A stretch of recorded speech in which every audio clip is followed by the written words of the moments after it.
ఇక్కడికి వచ్చేసిన మదనపల్లి నియోజకవర్గ కాంగ్రెస్ పార్టీ నాయకులకు, పెద్దలు, గౌరవనీయులు తులసిరెడ్డి అన్న గారికి మరియు నరసింహ ఉత్సవం ఇప్పుడున్న ప్రతి ఒక్కరికి పేరు పేరున ధన్యవాదాలు తెలియజేసుకుంటూ, ఈరోజు రాష్ట్రంలో నెలకొన్న పరిస్థితులు చాలా అధ్వానంగా తయారైనాయి. ఒకప్పుడు 5 సంవత్సరాలు వైసీపీ దుష్టపాలన సాగితే ఇప్పుడు కూటమి ప్రభుత్వం అత్యంత పడిన సందర్భం ఇప్పుడు తెలుస్తూ ఉంది. ఈరోజు ఒకరి మీద ఒకరు దుమ్మెత్తి పోసుకోవడం మనం చూస్తున్నాం సోషల్ మీడియాలో. దీన్ని బట్టి మనకు అర్థమయ్యేదంటే ప్రజల సమస్యలు కానీ రాష్ట్ర అభివృద్ధి కానీ వీళ్ళకి ఏమనే మాత్రం లేదు.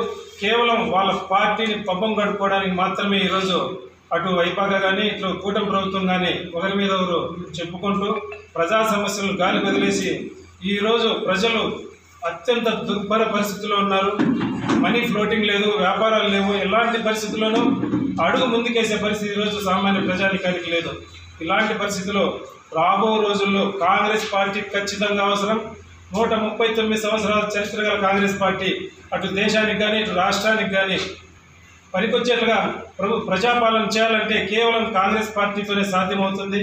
దాని ముందడుగులో భాగంగా రాష్ట్ర నాయకులు, పెద్దలు ప్రతి ఒక్కరి ప్రోద్బలంతో ప్రతి ఒక్కరి ఆశీస్సులతో ఈరోజు మా తులసిరెడ్డి అన్న గారు వచ్చారు. చాలా రోజుల తర్వాత చాలా ధన్యవాదాలు సార్.